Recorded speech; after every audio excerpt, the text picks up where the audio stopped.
We're back with Mr. Keith O'Brien, and Keith is from Cisco Systems here in the New York City office. And as well, Keith kind of wears two hats for us. All right, he also, is on our board here in New York City Metro InfraGard, and so we have an appreciation and kind of sensitivity to a lot of what he does.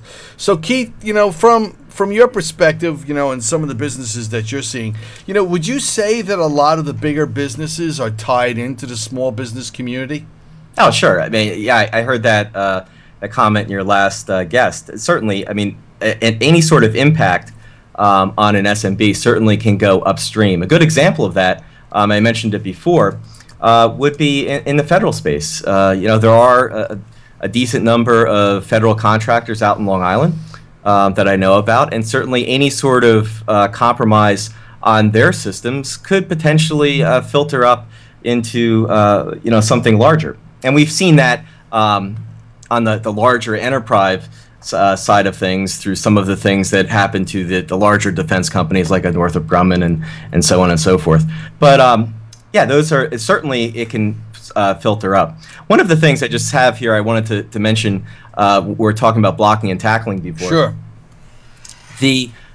One of the things, and this is more on the small side of the small to medium business, there's some basic things, really basic, easy things that I think can be done by small business that would really help to improve their security posture. One of the things I see a lot of is a single machine operating both as the home computer and the work computer in a small to medium business. And that's dangerous, right? So if you have your kids going on Facebook and there's Facebook viruses going around and you're also doing your business accounting on that same machine, that's pretty dangerous. And that kind of thing is very common. And the cost to remediate that is also pretty low. Go out and buy another $300, $400 machine and keep that separate from your home use. Well, so it's interesting to see how we can get that kind of data out of this type of survey. No. I think you'd be absolutely right about that kind of data would be very, very interesting.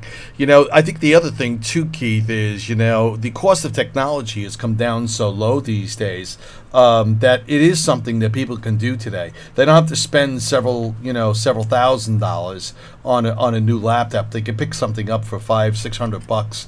And probably take care of even a mini netbook or something like that. Sure. Can take care of a lot of their applications, especially if they're up on the net. One of the issues, and we just got a note in here from Jamela. I got to remember that as well. One of the issues, of course, will be is if they take those same fresh notebooks and put them on the same system at home. Right. I mean, it's not perfect, but these are just small baby steps that can be easily taken. It's better than what they had before. Now, yes, certainly you can take the next step, and there are devices out there. We sell some of them. Our competitors sell some of them that will separate from the network side, having almost like a business network in your house and just a family network in your house, and that technology exists, and also that kind of technology is also not very expensive these days. So certainly you can take the next step and start separating things and separating duties. Really, the separation of duties is what we're talking about. Separation of duties between your family type enjoyment PC computing and your business computing.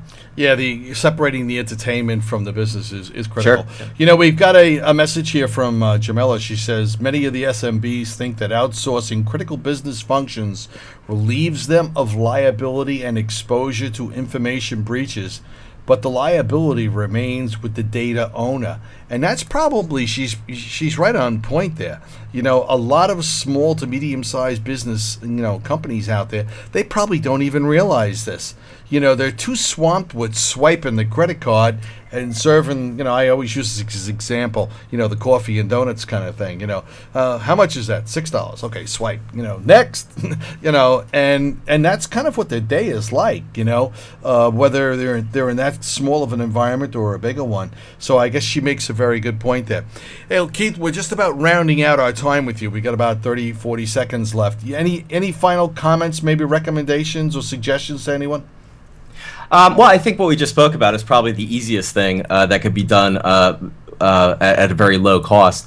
I just wanted to mention also, you jogged my memory there about just credit cards, right? We didn't even get into that. Unfortunately, we don't have time for that. But the whole, and I think that's probably something that we should talk about in the future, is one of the attack vectors against small to medium business. The primary one is credit card theft, right? So having malware installed on the same machine that is clearing your credit cards exposes you to potential chargebacks from the credit card company. Again, that kind of thing could easily put a small to medium business that's teetering between the black and the red out of business. So yeah, there are many things that have to be looked at, but there are also some very basic things that can be done to help improve the security posture in the short term.